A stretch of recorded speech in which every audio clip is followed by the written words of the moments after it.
All right. Well, obviously excited about Monday. I think the two exhibition games, the close scrimmage and the UTEP game, certainly prepared us more than in the past. I love that change. Obviously you had the close scrimmage before. I thought the UTEP game was very, very valuable.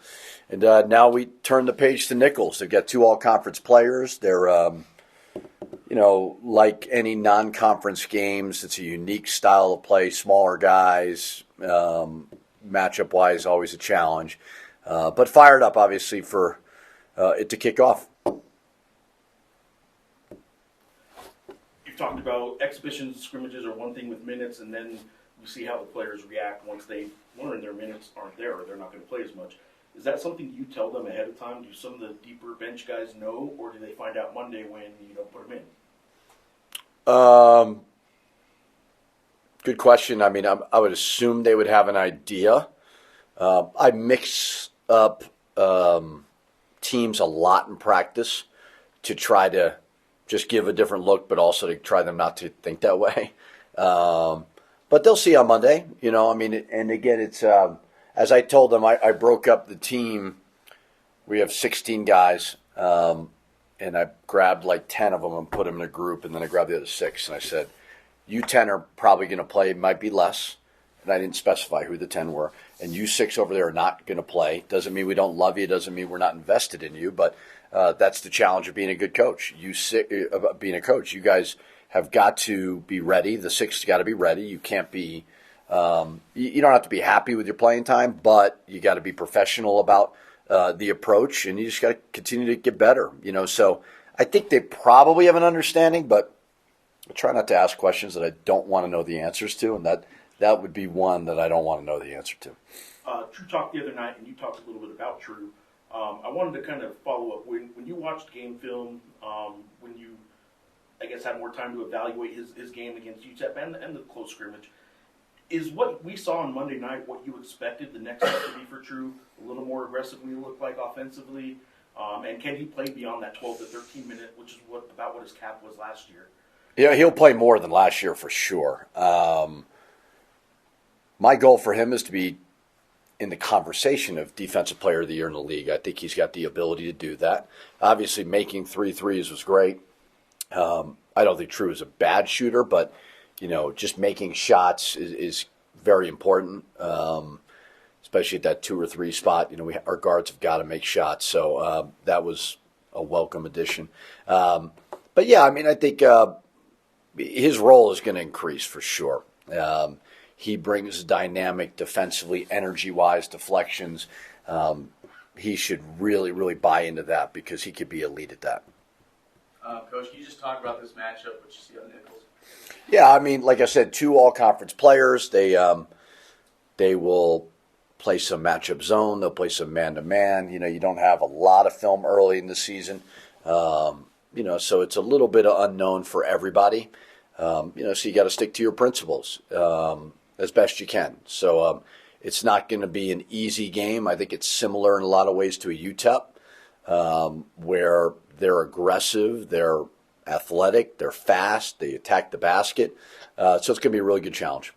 For sure. And, other than obviously you want to get the win, but what else are you looking out of this game? Are you hoping to get a certain amount of minutes out of a guy, a certain amount of deflections, rebounds?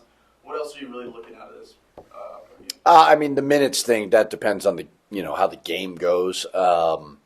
Deflections, we always try to get 30 plus. We chart that. I think you look at the UTEP game, and obviously alarming to turn the ball over 25 times, rebound the ball very, very well. Have to make more threes. I think we made 5, and 1 was Donovan at the end of the shot clock, and 3 were True. But our effort was good, but the execution's got to be a little bit better. But yeah, more than anything, all hands on deck to see if we can figure out a way to get a win. You mentioned the guys that might play and the guys that might sit, but given the schedule, some years you can kind of ease into things by playing some lesser teams, but you have UCLA, you have St. John's right off the bat. Does that change your philosophy in terms of maybe pushing the depth chart along a little faster than you typically would like to? There's definitely a heightened sense of urgency. Not to overlook Nichols by any means, but you play UCLA a week from today. You're playing 2 top 25 teams in your first 4 games. So I don't, I'll play whoever is ready, and depending on what the game is. I mean, I do think we have depth, but you never have as much depth, I think, as you think you do.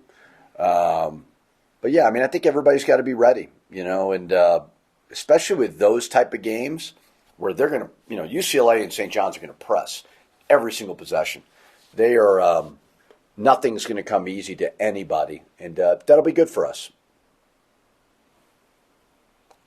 We're going to put you on the spot for something you probably don't even know much about yet, but Grand Canyon's reports are that they're joining. How much now that the season is here are you going to be, keeping an ear at least a little bit to what's going on with some of that stuff? Yeah, I just got a text like right before I walked down that was going to happen. I think it's great.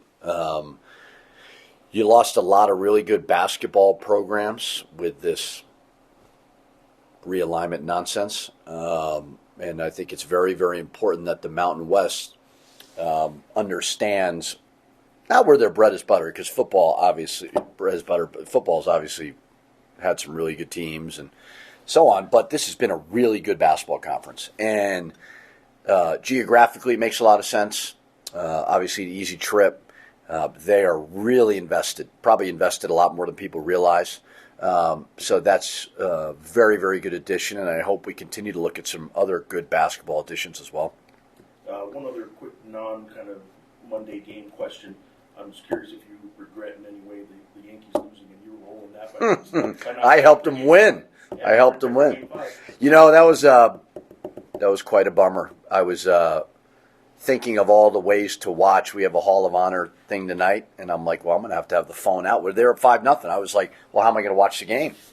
And man, one bad inning and one really, really bad inning. But it was a lot of fun. I mean, to be able to do that's a long trip, hard to do, but it worked out with the days off. Got to see my dad. Got to see a little bit of St. John's actually practice, where all the players are looking over at me like, why is he in this gym?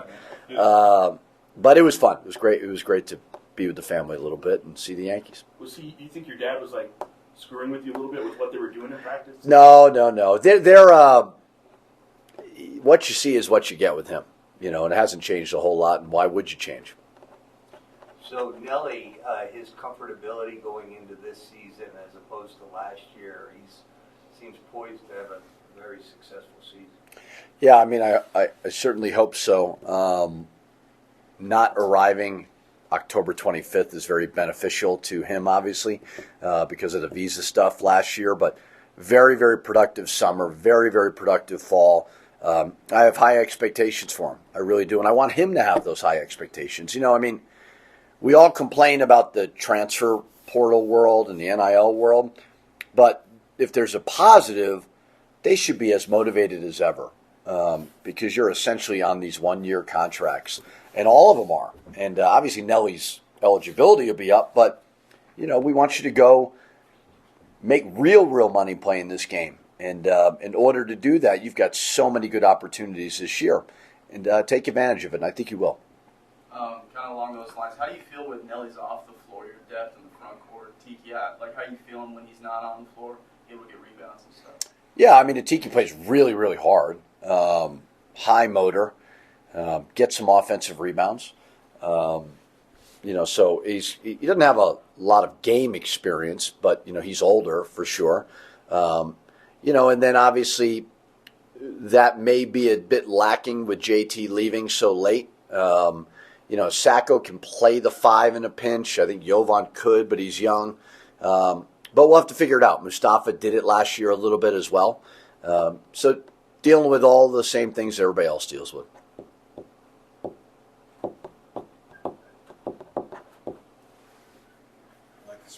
That's great. Yeah, it's really good. Makes a difference. Sacco, we saw him shoot threes in practice. He took a 3 in a game the other night. Is that the role that you see him as, or if he's going to play a 4 or 5? Do I think he's a great shooter? Probably not. But he needs to be able to make it, So if you're not going to shoot it, it just hurts the whole flow of the offense. So I've encouraged him. And he made some last year at Georgia Tech. I think he can make them. So, yeah, I mean, if he's open like he was last game, he needs to shoot it. Is that his role? No, probably not. But he's good around the basket. He's a good passer. He's pretty relentless on the glass. But yeah, if he's open, he's got to shoot it. Microphone back one more time. Philip, you mentioned him only taking 2 shots in 20 minutes the other day. What was it like right after the next day, maybe in practice? Did you see more assertion out of him? Yeah, I think he was a little nervous, honestly.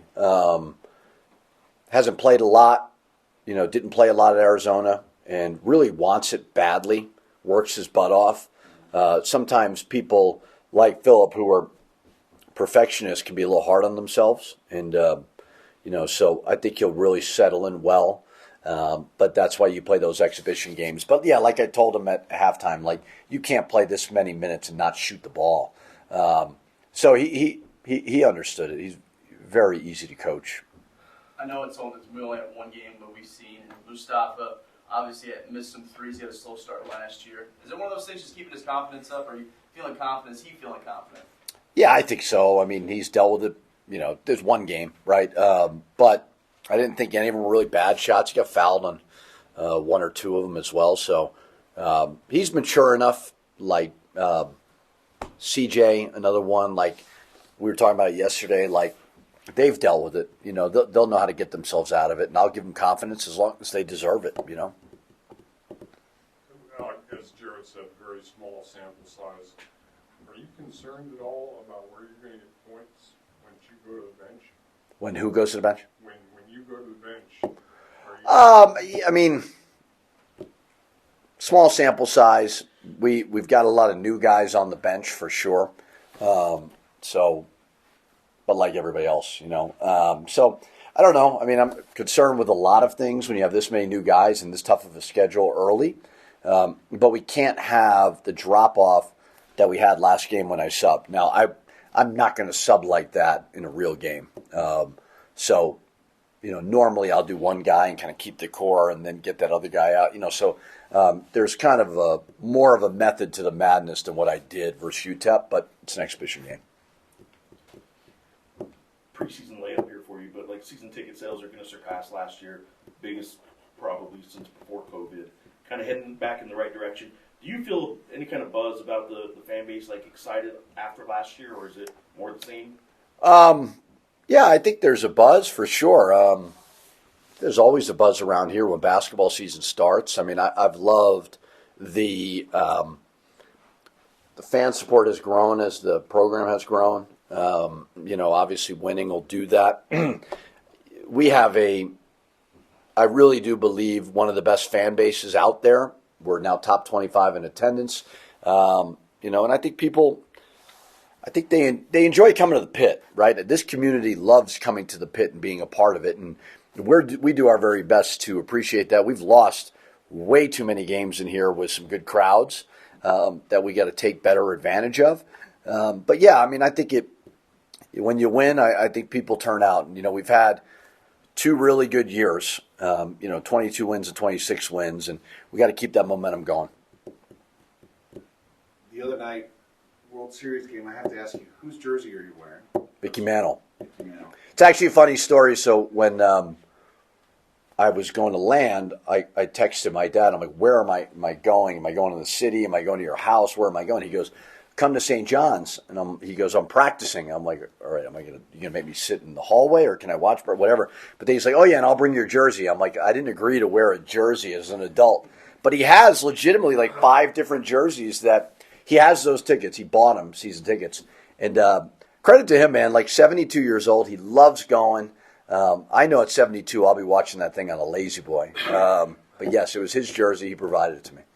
And second, every time they show a left-handed batter from the Dodgers dugout, the 2 of you are on TV. How many messages did you get during the game? A lot.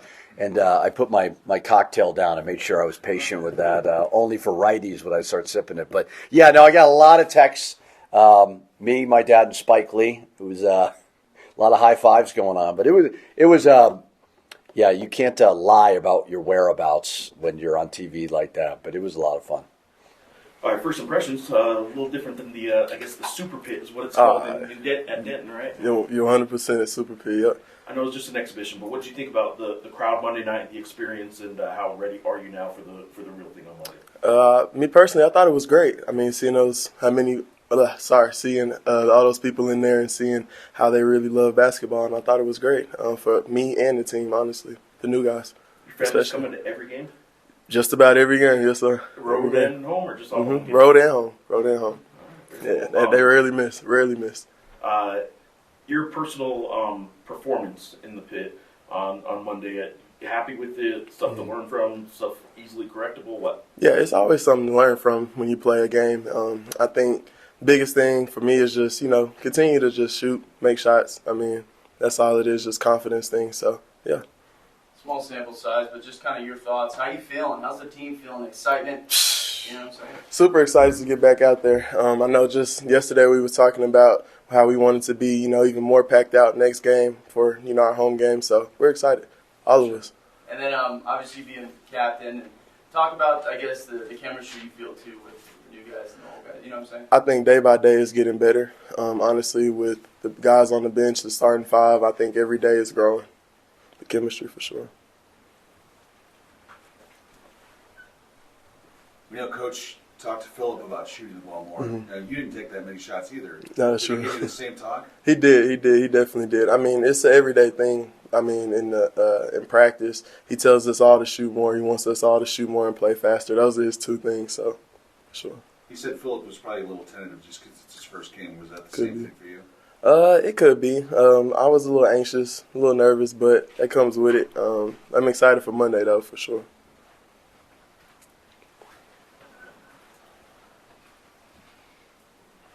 I know you're a new guy, but you're an experienced new guy. Any of the new guys and the younger players, maybe the freshmen or sophomores, like anybody kind of stand out to you and surprise you a little bit this Monday?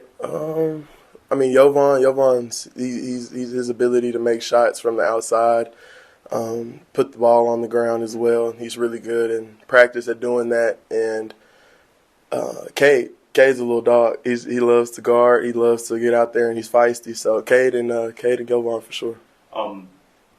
Obviously, everyone knows Donovan's getting on preseason lists and Right. stuff like that. True Washington's a guy that a year ago we saw in little spurts, really good, tenacious defense, that kind of stuff.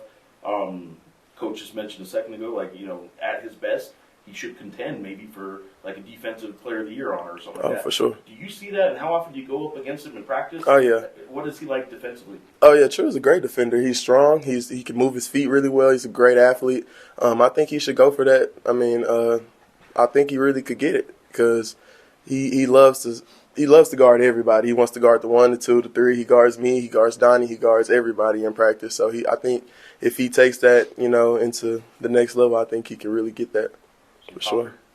Yeah, but that comes with it. Every team needs one of those for sure.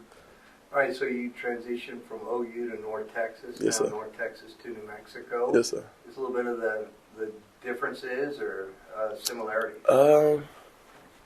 Playing style, or what do you? Or Just for you personally, obviously you're a more experienced player, and you're coming in and getting to know virtually 15 other guys. And what is that like? yeah, I mean, honestly, this play style and the way that Albuquerque, has their basketball going on is actually really new to me. So I think I'm just excited for it, man. I think that the team is excited for what we have going, and then I think that me personally, I think I'm just excited, man, to keep going and growing, honestly, here.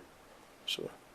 CJ, I know it's the opener, but a week from tonight you play UCLA. Any peeking forward past Nichols towards that a week from tonight? Say it again? You play UCLA a week from tonight. Correct. Any danger of you guys overlooking Nichols? Oh, any danger? And thinking about UCLA? No, sir. I think that Coach Pitino does a great job of, having our minds in the right places as far as game-wise. He obviously talks about UCLA a lot and St. John's a lot, but no, I don't think there's no overlooking of Nichols at all. Kind of on the same lines as that. Can you use this game though to really hone the skills, or are you kind of looking at maybe from that point of view? Oh, 100%. I mean, we could use the scrimmage that against Santa Clara. We could use the UTEP game, honestly, to go back and figure out what we need to do better. And then same thing with this Nichols game, learn from that, and then take it into the UCLA game. So. Any baseball fans on the team? Like, were you guys? Me personally, I wasn't, but Donnie and BA are really two big baseball fans for sure. What did you think about Coach Pitino going to the game on Tuesday? Like, did you guys know that? Were you a little surprised? I was. It was an off day. Yeah, I was a little surprised, but I mean, at the same time, I really wasn't surprised. I know has shown you guys in film session Soto's home run, 10th inning, and stuff like that. When he's showing that to you guys, how much of that is him just being a fan, showing you a highlight of his favorite team, and how much are you guys trying to or able to pick up like what he's trying to show you? No, he's for sure. I mean, no doubt a big fan of the Yankees, but I think that a lot of coaches do the same thing as far as like just showing pros and what they go through in their mental state. I think a lot of us pick up on that because we want to be, in that position one day. So most of it, I believe, we receive well. So